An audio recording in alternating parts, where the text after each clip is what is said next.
time that we did classification tree, and this time that we do the regression tree. So basically the same code is almost the same. So only the difference is how to see the results, because the binary categorical response. So we can only summarize it a table, but the regression tree that we have the plot, such as the predicted and fitted, predicted versus fitted. So that we do this first. So today's topic, the first one is the regression tree, and the next one, the random forest, and the bagging. And the bagging and the random forests are similar. So only the difference is that the random forest that so the both methods take the average of several trees, and the bagging uses just the usual trees, but the random forest limits the number of nodes for each tree. And strangely, if we limit the number of nodes, then it often performs better than usual the bagging. So basically these are the same, and then boosting. We haven't studied it yet, so after this we do that. Okay, so last time that we just started the regression trees and using the car seats data. So remember that we use the car seats data that is in ISLR library, and we use the tree library for tree function, and the library correlation plot for some graphics.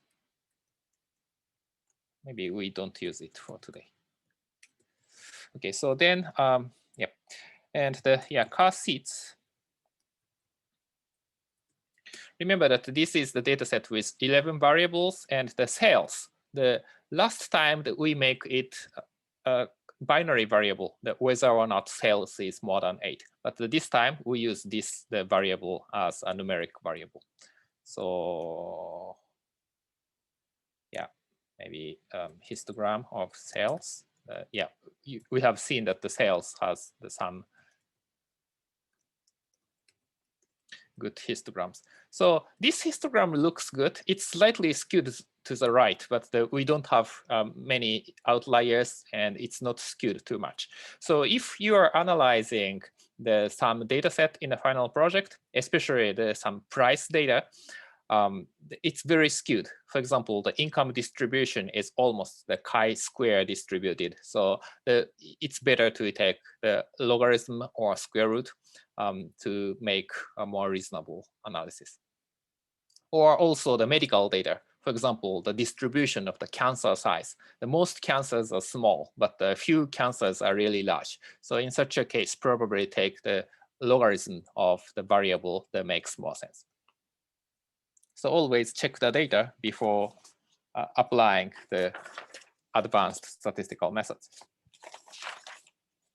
Yeah, and last time we have seen scatter plot, and we have seen that the sales and the shelf location are really highly correlated, positively correlated. So better location, better sales. And also lower price indicates more sales. Okay, so now that we do the regression, and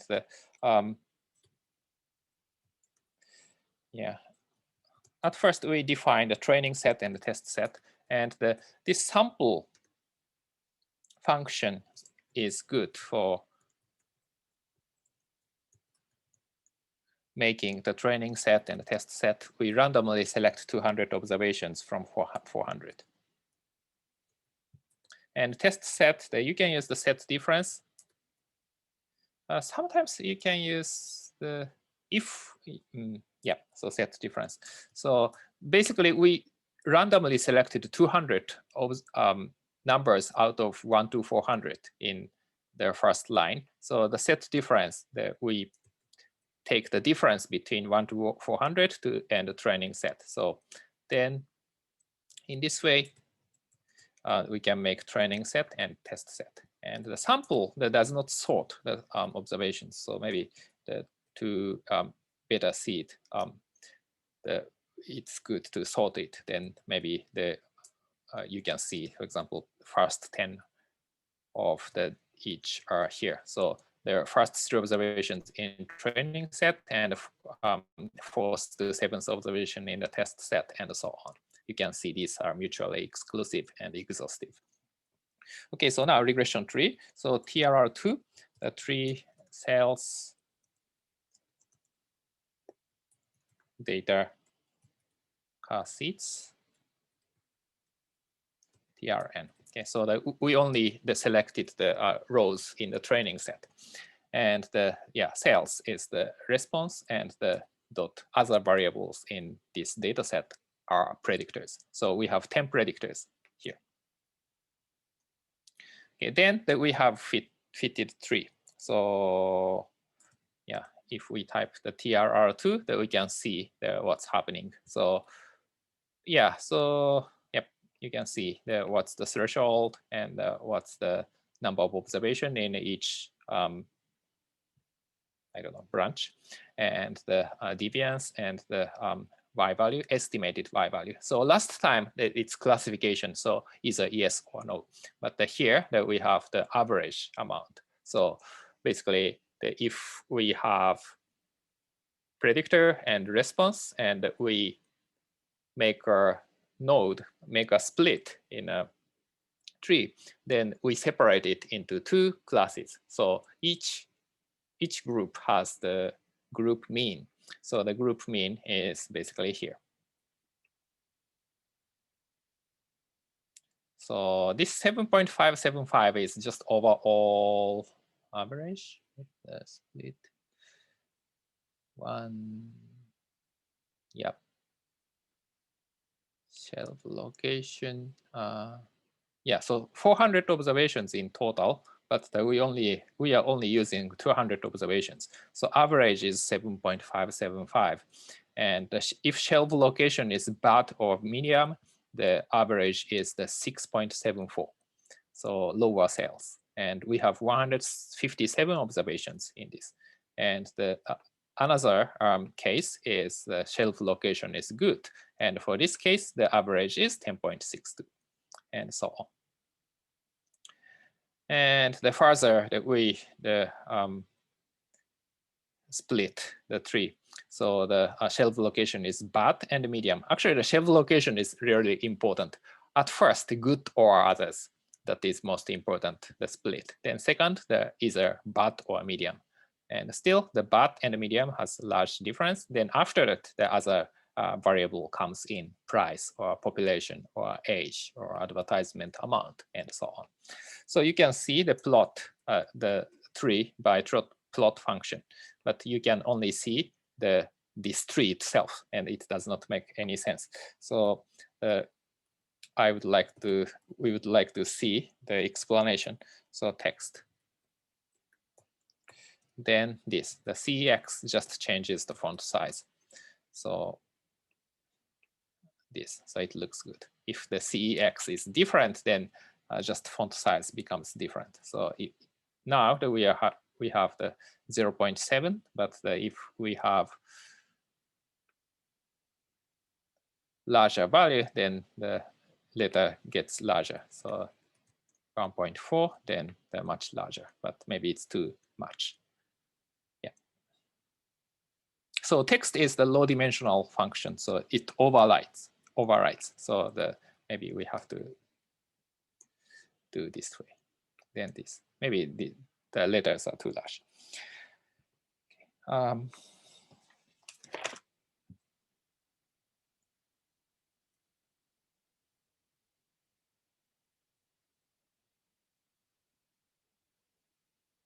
Yep.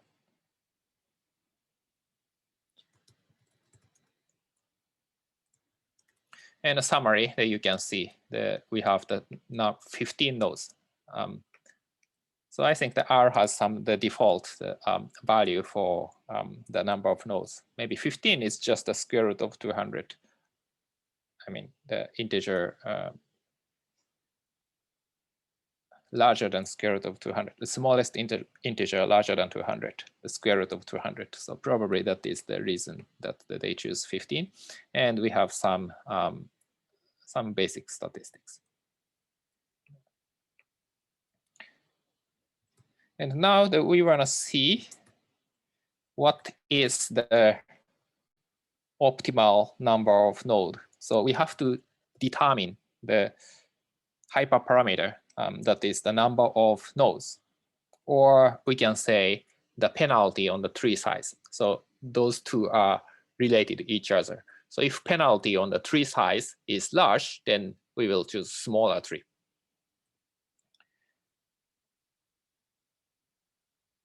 So yes, so to choose the optimal tree size, that we have to do cross validation. So CV3, TRR2. Then we will see this. So so this is penalty size. So this is K is the hyperparameter. So I think that this is the defined by e to the power K is equal to alpha in a slice. So alpha is the penalty on the tree size. And this is the tree size. So the number of nodes. So for each number of nodes that we have deviance. So basically this is the sum of squared residuals. So smaller is better. And actually the best one is the smallest one. So this one, the seventh one. So 1, 2, 3, 4, 5, 6, 7. So the 9 is probably the best. So cross validation depends on your sample. So still that we split 200 observation into training set and a test set. So I mean 10 times. So it depends on the randomness. So if you specify different seed, you will see a slightly different results.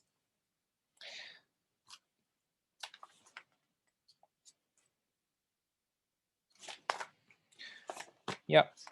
Then the 9 is the best. So we wanna make a smaller tree. So TRR2P, the prune tree.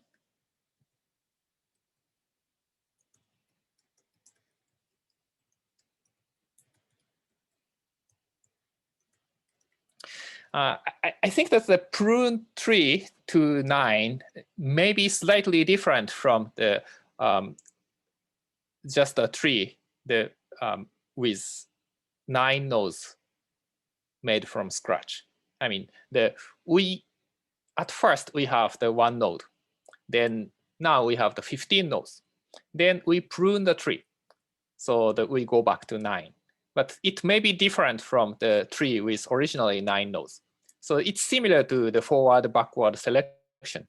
So for example, if we do the multiple linear regression with the forward selection and the backward deletion, and maybe we make the regression model larger and larger, and we get the 15 predictors, then we cut the redundant predictors, then the result may be different from the just the forward selection model with 9 variables, because basically we are searching the best combination of 9 variables, right, in that case. And even if we start with the model with the 0 variable and 1 variable, 2 variable, if we just increase the number of predictors, there is no guarantee that we achieve the optimal model, right? So if we go to a larger model and go back, then probably we have a slightly higher chance to get an optimal tree. So this is the same thing. So prune tree, we make a tree with 15 nodes, then we cut out the redundant ones, then possibly that tree is different from the tree with originally 9 nodes. But anyway, so this tree have the 9 nodes. And yeah, we would like to see how good the prediction performance is. So the predicted value that can be obtained by the predict function TRR2P and the new data. Car seats.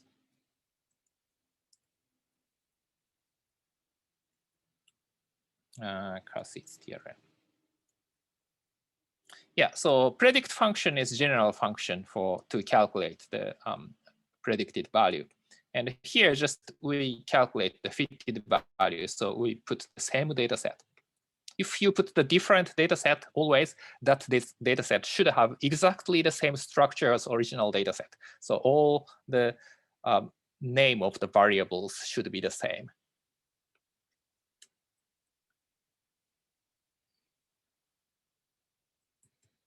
And actual value is car seats sales TRN.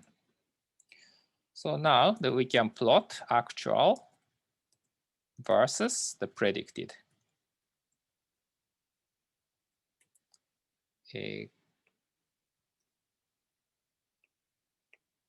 Then this is the graph. So this is actual, the value. So we have maybe from 0 to maybe 17. So this is the sales, actual sales. And this is predicted sales. So at first, you can see that there are only 9 levels, the 1, 2, 3, 4, 5, 6, 7, 8, 9, because this is a tree model. So basically, we separate the all observation into 9 cases. Then we calculate the mean value. So we only have the 9 possible fitted value. So yeah, this. So you can see it's not the perfect fit. For example, this one and this one, we have the pretty large overlap. So ideally that we have very narrow range, maybe the lower level here, then second level here, third level here, fourth level here, fifth, sixth, seventh, eighth, ninth. But we have the large overlap. So that means probably that these variables, these 10 predictors, cannot really predict the response well. But at least it's better than nothing. So we have clear tendency that the actual value is larger, then the predicted value is also larger. So yeah, this is just the graphical information. So the one good measure is mean square error. So mean square error is calculated by the predicted minus actual, the square of this, then take average. So this is the MSE, training and MSE. Maybe test MSE is better measure, but the training MSE. And often we use the square root of this, so RMSE. So that is 1.6. So MSE is the squared quantity, so it's hard to interpret. So what is 2.56? This is a kind of the squared error size, the average squared error size. It's harder to interpret. Yeah, but the RMSE, we take squared and after that square root. So we can see that the standard error of the cells is 1.6. So roughly speaking, the typical size of error to predict cells is 1.6. So cells is from 0 to 17, and the typical size of error is 1.6. So that's easier to interpret because it's not squared.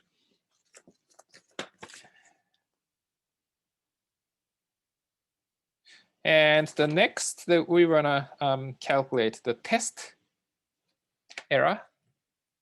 So test error is usually much larger than training error. So in good analysis, test error and the training error are similar, but usually the test error is larger. So predicted, so we calculated this, but we wanna calculate this for test set. So new data set, we use the test set. So this kind of code is convenient and I like it. So just change the index. So we define the set of the indices, then that we use it here. We don't really have to create a new data set each time. And the actual and the test set, so the test. Again, we can just use the TST, so the indices for the test set. Then now that we could make it, so we also make the scatter plot maybe.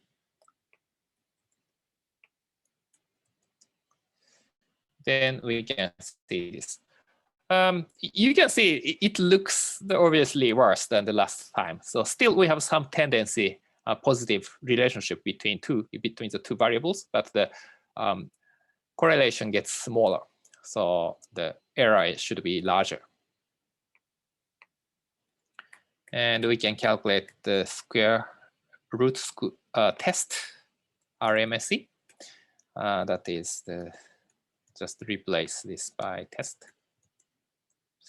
Then 2.27. So originally that was 1.6. So but the 2.23, 2.3 almost. So almost more than 40% larger. Maybe.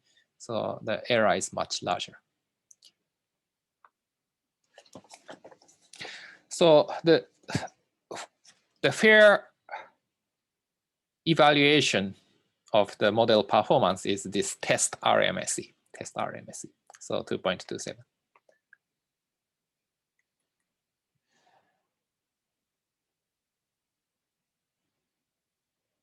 Yeah, so okay, so now we have done the test, the error and the training error. So we want to compare this with the linear model.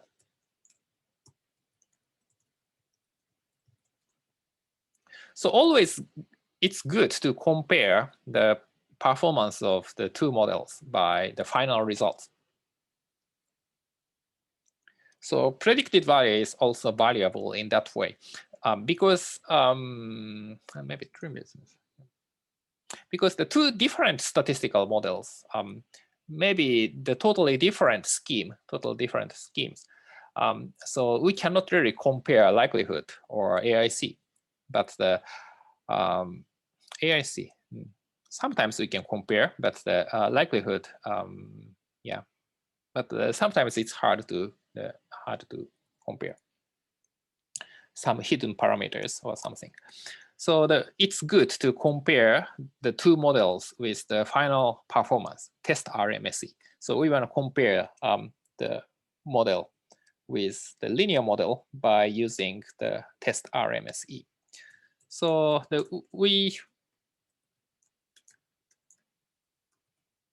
and the linear model is always the baseline of the prediction. So if you analyzed complicated data, and if your error size is larger than the multiple linear model, probably your code is wrong. Right? If you use advanced method, usually it works better. So you have some fundamental problems if the performance is worse than linear model. Yeah, sales. And of course, the linear model, we have to choose the best set of predictors. So we use the stepwise regression, stepwise selection of predictors. And if we type the trace 0, then it does not output the intermediate result in our console. And now that we see. So actually, these 7 variables are useful to predict the cells. Okay, so now that we want to see the prediction performance. Yeah, so now that we fit the model by training set, so that we use the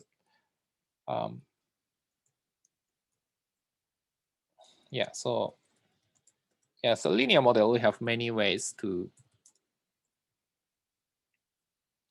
calculate the fitted value, but the one way is just use the predict function. So predict function, and that we calculate maybe square root of the mean of the LM training and minus the actual training. We have already defined the actual value, actual cells for training set. and that was actu.trn.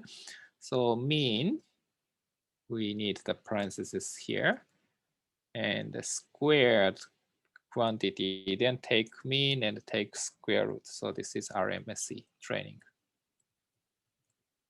So 1.02. Okay. So actually it's smaller than the tree model. So that means the tree model didn't work well. So it has very poor performance. Oh, and the tree model, the naive tree model, often performs worse than linear regression. So it's not error in coding in this case. How about test set? So training error isn't really the most important thing. So training. A square root? No, actually the training error is 1 point. Oh yeah, actually, so it's better. Yeah, so the tree model has terrible performance in this case.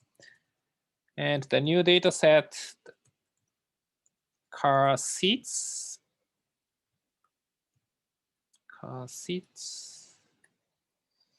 TST.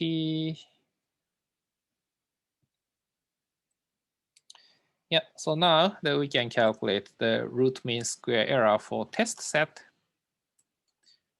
by replacing this as TST. So 1.02. So it's good that this linear model doesn't overfit the situation. So for tree, the training error was 1.6, and the test RMSE is 2.27. So the training error is worse, but the test error is even worse. So, but here, since we choose the best linear model by the stepwise AIC, that is pretty sophisticated method. So actually the test performance and the training performance are almost the same. But still, usually the training error is smaller. Actually, slightly smaller here, almost the same. Yeah, but in this case, the linear model is much better than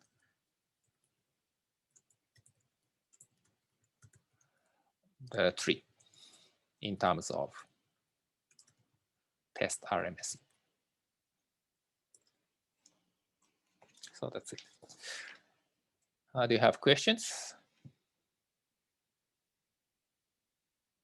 So in your final project, if you fit some complicated model, that I always recommend you to compare your result with the multiple linear model or multiple logistic regression model.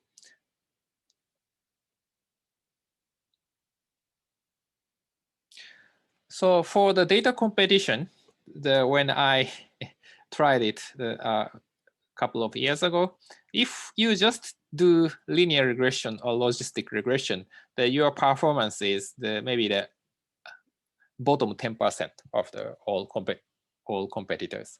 So just 10% of people did even worse than linear regression because of this kind of the poor model, or maybe because of coding error.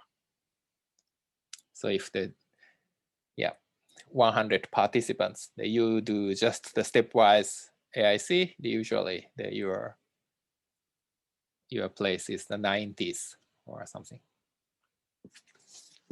Okay, so next, the bugging and random forests. So remember that the bugging is the fit tree several times with the random sample from the original sample, then take average.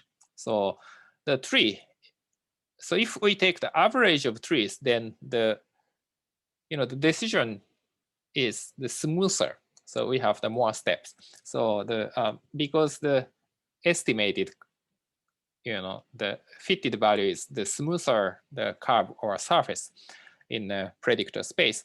So you can imagine that the performance gets slightly better. So car seats data, we use the library, random forests. So again, the random forest and the bugging are basically the same method. So bugging, that we don't have the limit on the the number of nodes in each tree. So bugging 1. So bug 1, so random forest function, and cells and as the predictors, and the data is the car seats. Here we use just all observations, and the subset TRN and the M try 10.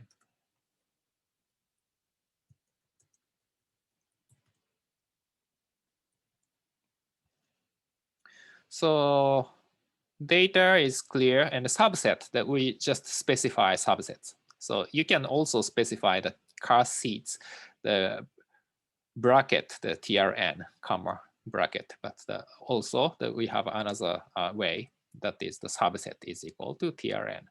M try, so this is the maximum number of variables used in each tree. M try is the max number of nodes for each tree. So we take the average of many trees, but each tree, we don't have any restriction. Basically, we originally have the 10 predictors, so that means that we don't restrict the number of predictors. If M try is equal to 2 or 3, for example, 2, then we only use the 2 randomly selected predictors. So maybe the competitor's price and income, for example, or competitor's price and age. So randomly selected 2 variables are possible predictors. So that is the case when M try is smaller than the number of predictors. So you can see the bugging is done as a special case of random forest. So M try is equal to the number of predictors in our data set. Then bug 1. And the default number of trees is 500. So we make the average of 500. And the mean of squared residuals, the 2.7. Yeah, it sounds that it's not good because the square root of 2.78 is 1.6 or 1.7. So it sounds it does not improve much over 3. So maybe even linear regression is better. Yeah, it does not look good. Yeah, and importance is equal to true. So this just changes some output. So if we specify that option, then we have this importance. So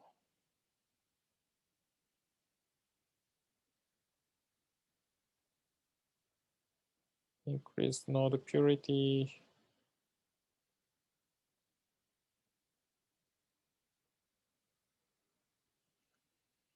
Yeah, so how much the model improves the MSE. So basically the shelf location that improves the most, and the price that improves the second, and the some variables even negatively affect the performance. So education and the income, we certainly don't need these variables.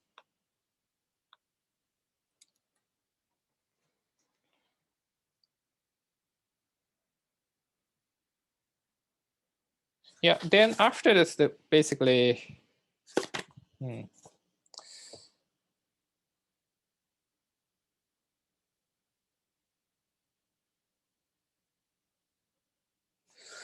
sorry, I think that this error size may be too large.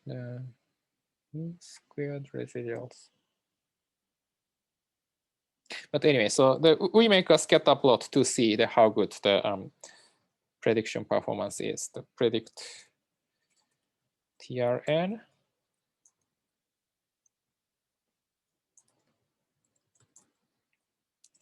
Predict bugging and the new data. So still we are seeing the in-sample fit. So because it's the TRN. Then now that we can compare the actual value of cells and the predicted value of cells.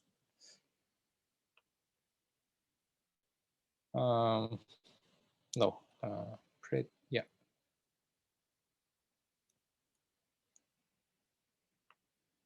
So now you can see that what's the benefit of bugging. So last time that we only have the 7 levels of predicted values, and that cannot be perfect, right? Because the actual training, the actual value of cells is the continuous variable. But here it's pretty smooth. So the predicted cells is continuous. So and it looks the correlation is much higher than the last time. Yeah, I think that I made squared residual. Maybe it sounds too large, but anyway. So yeah, it looks much better. So we take average of many trees. So that means so each tree have only maybe up to 10 levels, but here no, maybe even larger. So I don't really know, but each tree have only limited number of levels. But if we take average of many trees, then the predicted value can take any value. So that's why this is again a continuous variable here. So it looks much better than the last graph. So we calculate the mean, root mean square error. Yeah, square root of the predicted, so well, the actual TRN and the predicted TRN. So this becomes 0.69. So I'm not exactly sure that what this 2.78 means. The mean of squared residuals. It is calculated somewhat different way. Yeah, so but okay, so anyway, so if we use the same formula, the predicted value gets much smaller, 0.69. So remember that just a tree. So training RMSE, the tree, we have 1.6, right? And the linear regression, multiple linear regression, so that is 1.02, I think 1.0203. Then now the random forest bugging, 0.69, so it's much smaller.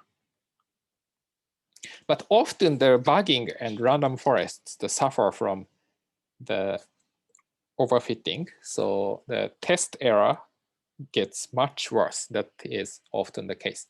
So we predict the test error for random, the bugging. So this is the TST. So now that we calculate the test, this is training MSE. So that not test, training MSE. So now the test MSE. Test MSE is actual test predicted. So 1.7. So yeah, so actually it's not really good. So training MSE, so test MSE was I think the 2.3, about 2.3 for tree, and the multiple logistic regression, the 1.03 maybe, and the bugging, actually the 1.6, no, 1.7. 1.7. Okay. So actually the multiple linear regression works better in this case.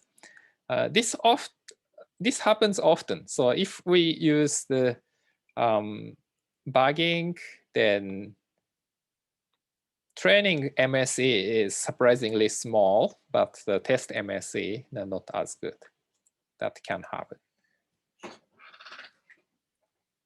Yeah, so linear regression is based on strong assumption that we have linear relationship between predictor and response. So it does not have does not have much risk of overfitting. But the random forest, the tree-based method is more ad hoc. So we just optimize the point of split, and we can make a split as many times as we want. The package, software package have some default for the maximum, but basically we can use the multiple split. So often it overfit the situation.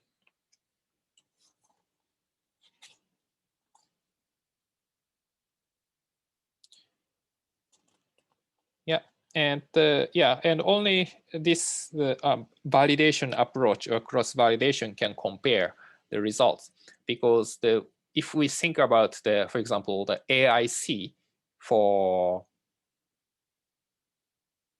tree-based methods, then basically the parameter such as the location of the split is ignored. We optimize it, but we doesn't count it as a parameter. So we cannot really compare it. So we have to use the validation approach in this way, or cross-validation in more sophisticated setting.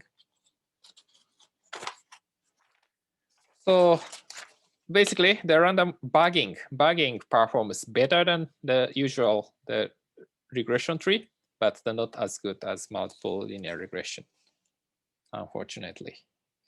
So now the random forest.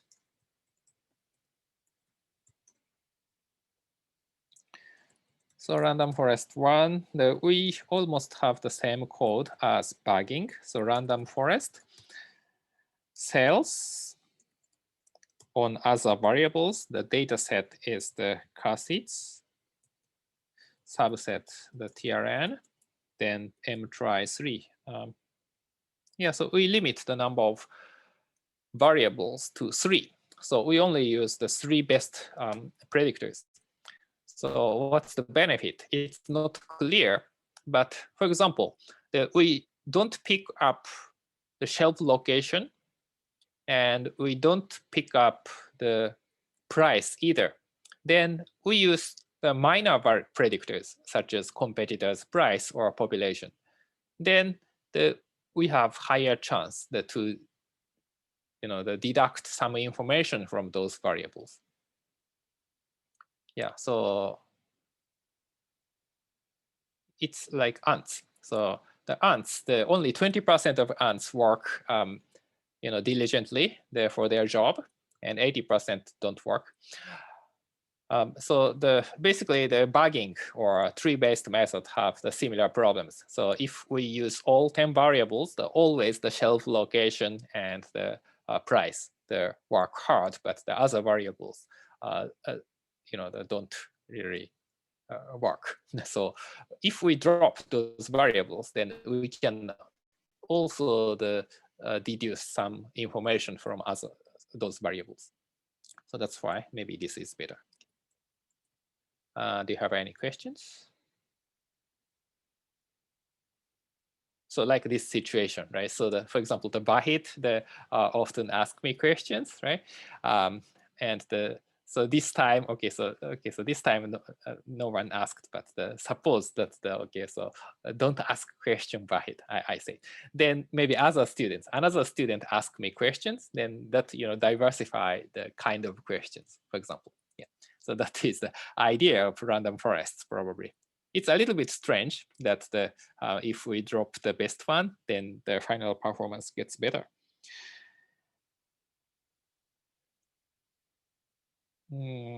As options, the importance.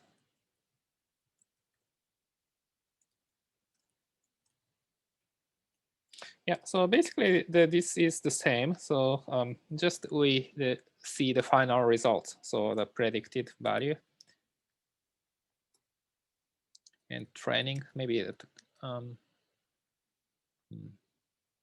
random forest. So predicted, maybe random forest TRN. So this is the predict RF1 new data car seats.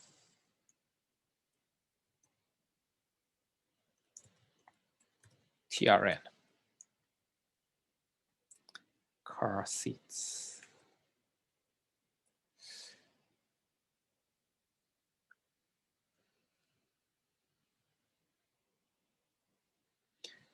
Yeah, so you can see actual versus predicted fitted. Then this. Maybe it gets even slightly better than the last time.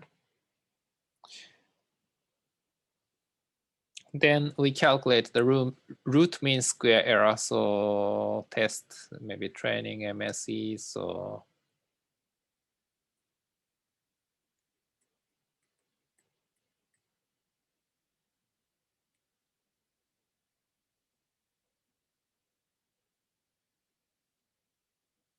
yeah, so predicted RF TRN. This is training RMSE.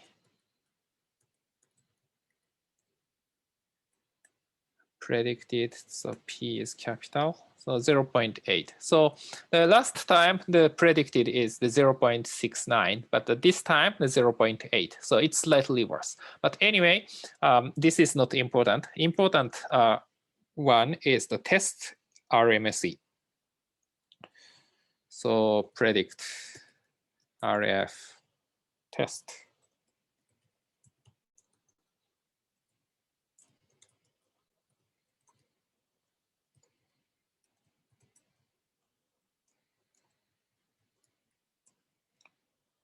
Then now the test RMSE by using test. Then that becomes 1.74. So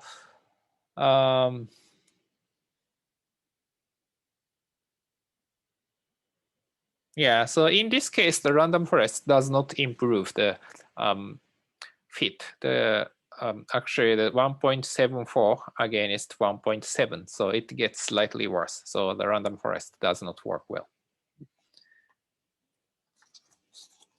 So probably because the shelf location and the price are really important and the other variables don't have important information. So in such a case, you can imagine that the average of 3 perform worse than the bagging. So anyway, so the tree-based method does not work in this data set well. So if just we use the stepwise AIC, that performs better. Yeah, so that's it.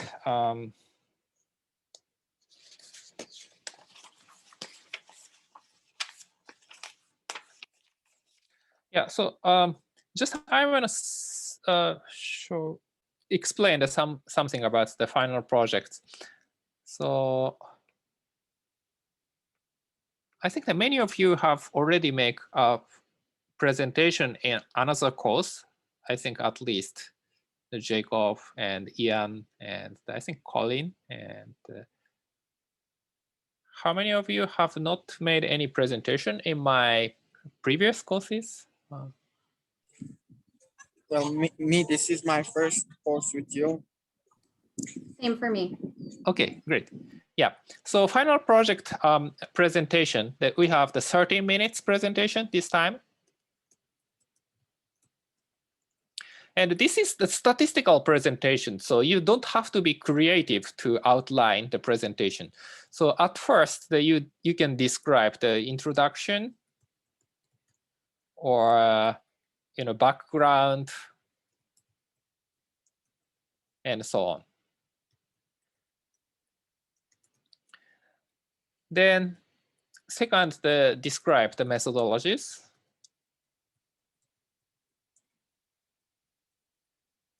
And the data. Maybe you can include this in the introduction, but then you discuss empirical results, and then finally, yeah, some remarks or the summary conclusion?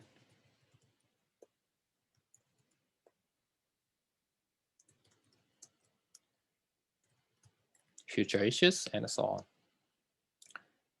So introduction, don't spend too much time because this is the statistics course. So suppose that you analyze some medical data, and if you spend too much time, maybe half of the time for introduction, usually there are other people, other audience, the audience they cannot understand anyway.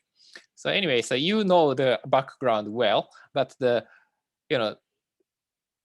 key here is to understand the problem through data set or through statistical models. So even if you make an excellent introduction in your area, probably it does not, it isn't really productive. So just the short, the concise, and the friendly, I mean, the easy to understand presentation. And methodologies, yeah, you can largely ignore this section, maybe this time. But if you use the new methods, then you have to discuss. For example, you use the XGBoost instead of just random forest, then you have to explain what is XGBoost. Otherwise, the audience they cannot understand. But if you use just multiple linear regression, just still you need it. But you can just briefly discuss okay, income is decided by so the educational level and the something educational level and the parents' income. And some other factors, I don't know, height, the matter for the income, I don't know, and so on. Multiple linear regression model or something. So just to describe the model, maybe I would say the methodologies or models. Then data, so what is the sample, the definition of variables and the sample size and what's the sample unit and so on. So describe the data set.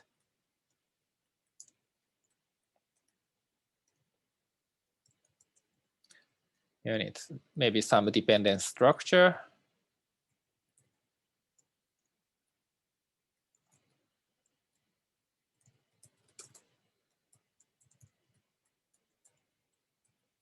Sample size and the data source and so on.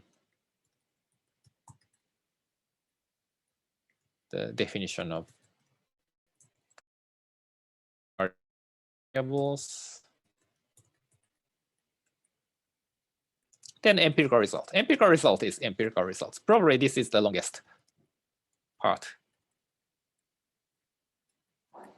Maybe graphics. Just a moment. What?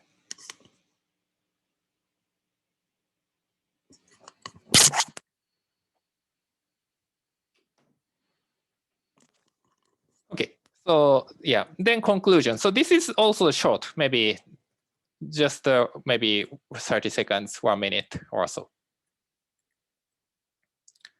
So just make sure, even if there's some of the audience don't understand your presentation, there's still introduction and the conclusion, then at least they can get the maybe the most important information. Okay. So introduction, methodologies, the data, and the empirical results, and the conclusion. So this is the standard format for the basically any statistical presentations and also some other presentations. So even, for example, the economics, they have the similar format. So this is the academic presentation.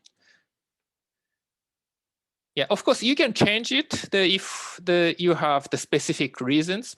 For example, you have the 2 different data sets to analyze. So you have the two stream of outlines. So in such a case, maybe your structure may be different, right? And yeah, so but the empirical analysis usually that we have this outline. So if you have specific reasons, you can of course change it, but otherwise this the structure outline is easier to understand for the most audience. Okay. Any questions on final projects, final presentation? I will ask you to share your screen to make a presentation. And the 30 minutes presentation and maybe the 1 minute, 1 to 2 minutes questions and answers, and maybe 30 seconds to switch to another student, to the next student.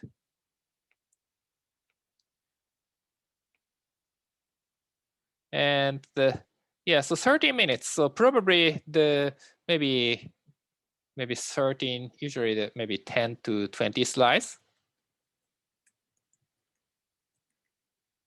Maybe 25, maybe more at most.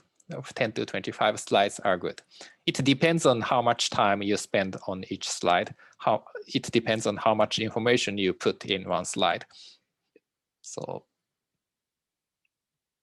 yeah, I think that maybe 15 to 20 is the good number. Yeah.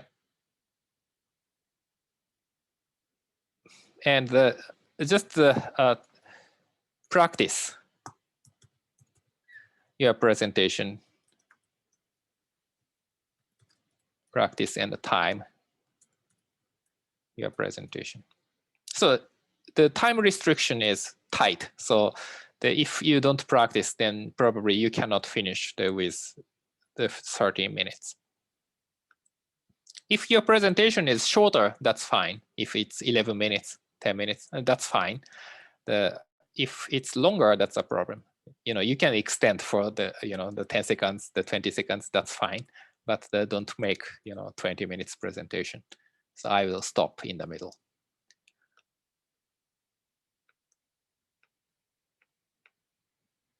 Okay, so now that we do the boosting.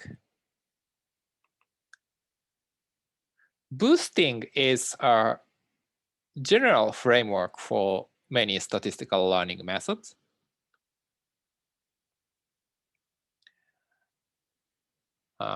Yes. Yeah, so I hope you are seeing the PDF, my PDF. And yeah, boosting. So boosting is a method to fit a statistical model slowly. So that is, the fitted values are changed by small amounts at a time, but the model is fitted many times to obtain final predicted values. So boosting is made of many steps. In each step, we fit the regression. And we fit the statistical model slowly. So the first part, the fitted values are changed by small amounts at a time. So this is somewhat similar to, for example, the rich regression or lasso. So rich regression, since we have penalty term, basically the estimated parameters, shrinks to 0, right? So yeah, so it's similar. So here that we fit the model, but we only reflect a fraction of the fitted value to the fitted value of the boosting method. So it's somewhat understandable, right? So because so think about we have some predictor variable and the response variable, and yeah, maybe it's good to use some memos. So just a moment. But anyway, so we only have 10 minutes. So yes, so we only reflect the part of the information. So suppose that so we have the 100 observations and the all observations are similar. That is our baseline assumption. But if we see the data based on the predictor value, the value of x, we have two groups. And the one group has average of 30, and the other group is average of 70, and overall average is 50. Then, but if you believe that that predictor, if you are not sure if that predictor is the true predictor, okay, so we just use just a partial, just a fraction of the fitted value. So 30 and 70, but we don't reflect it, fully. So just we make it smaller group at 45 and a larger group at 55, and we make 45 and 55 as estimates rather than 30 and 70. 30 and 70, they may be obtained just by chance. Right? So it looks a large difference, but maybe we overfit the situation. So just we adjust a little bit. Overall average is 50, so we just make it 45 for the first group and 55 for the second group. So that is the idea of boosting. So it's a kind of similar to rich regression or lasso or other the Bayesian methods. So we only reflect part of the information, maybe with the belief that the real difference isn't that large. Right. So suppose you have the several friends, the 5 friends, and you discussed whether the McDonald's in Detroit and the McDonald's in Dearborn, which is better. Okay, and all of your friends said that okay, so McDonald's in Detroit is much better than Dearborn, but you don't believe that there is much difference. So there is much difference. So that you only believe that okay, possibly maybe in Detroit McDonald's quality is slightly better than McDonald's in Dearborn. So that is basically the concept of boosting. So you have some prior information that the difference isn't that large. But we did this, we fit the model many times and to obtain the predicted values. So if 5 of your friends, all of your friends said the McDonald's in Detroit is better, then now that you ask the other 5 friends whether or not the McDonald's in Detroit is better than McDonald's in Dearborn. So if the 1 million people said the McDonald's in Detroit is better than in Dearborn, then you are a kind of starting to believe that's true. So that is the boosting. So this method can be applied to many statistical learning, but we use this for tree-based method. And algorithm is here. So at first, our baseline is f hat is equal to 0. Okay. So the no observation have the difference. So the all observation have the same y value. So that is our belief. So R is now we define Ri is equal to yi. I is the index for the observations. Then that we fit. Sorry. I think some typo. Fit a tree with these plates to the training data.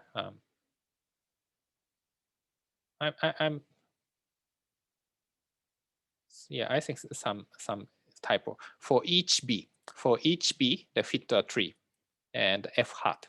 F hat is the fitted value, and we allow only D splits or D+1 nodes to the training data. Then we update the f hat. Originally f hat is 0, but the new f hat is the old f hat plus lambda times the f hat, the B. For each B that we fit the model and for this.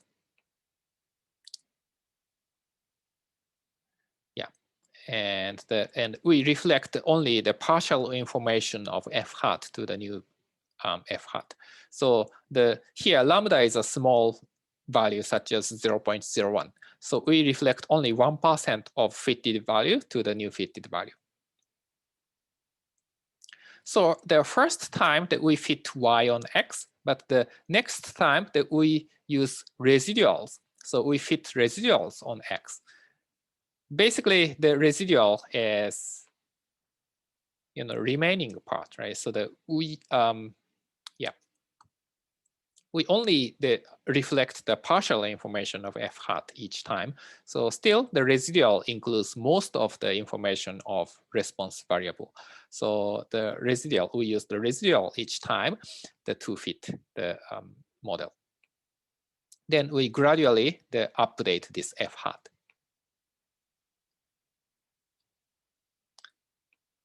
Then after we estimated f hat, that we update the residual.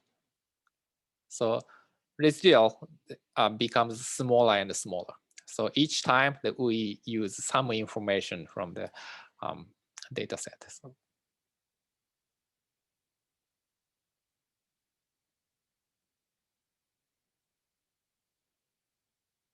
So final fitted values are here. So the summation of lambda f hat b x. So this is a kind of similar to bagging because we take almost average. So suppose the capital B is 100 and lambda is equal to 0.01. Basically, we take the average of 100 trees, right? So it's similar to bagging, but the difference is that each time the response variable is updated. Originally, that is y, but once you fit the model, you adjust the residual. So it's different from bagging. So the boosting is sequential. And we have 3 hyperparameters here. So at first, the number of trees. So we update the f hat, the b times. So the b is a hyperparameter, how many times. Typically, this is hundreds or thousands. But it should be determined by cross-validation. And the large B may overfit the model. Large B overfits the model. Yeah. And the shrinkage parameter lambda. So I said lambda is a small number, but the lambda is typically set at 0.01 or 0.001. If lambda is small, then learning is slower. So that means the B should be larger. So if you use small lambda, the optimal B is larger. Probably 0.01 and 0.001. If lambda values are 10 times different, then B is also 10 times, approximately 10 times difference. Maybe 0.01, you may have to run 100 times, 0.001, maybe 1,000 times. But also it depends on the data set. Yeah, so that's understandable, right? Because suppose we have many predictors, then even linear regression overfits the situation, and of course the random, the tree-based method also overfits the situation. So in such a case, maybe we should choose the smaller b and smaller lambda, maybe. Can you also cross-validate lambda if you wanted to? So the concept is that the lambda and b are related, so we only cross-validate validate b. Yeah. So lambda, as long as it's small enough, that's fine. Yeah. If it's too small, it takes too much time because b becomes very large. But basically, the lambda and b are similar parameter. Large lambda means smaller b. So we pick a small lambda, then we optimize b. And the number of splits d in each tree, that is also a hyperparameter.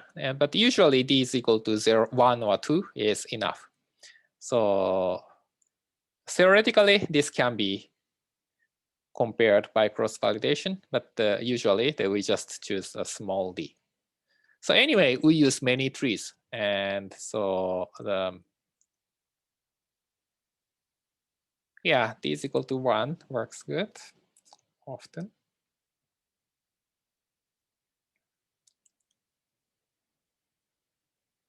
Yeah, yeah, we don't have much time. So this is just the performance of the boosting, the compared to random forest.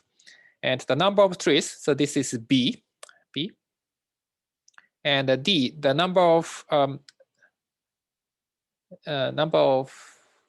splits. No, the number of splits, yes. Number of splits is the 1 for the yellow line and the 2 for blue line. So these two, they're actually similar. Maybe d is equal to 1 is slightly better. And the yeah, lambda is 0.01. This is fixed for this question. And this is for binary classification problem in gene expression dataset. And it performs actually better than the random forest. Why? So it's totally different methods, so that we don't really know which is better. It depends on the problem.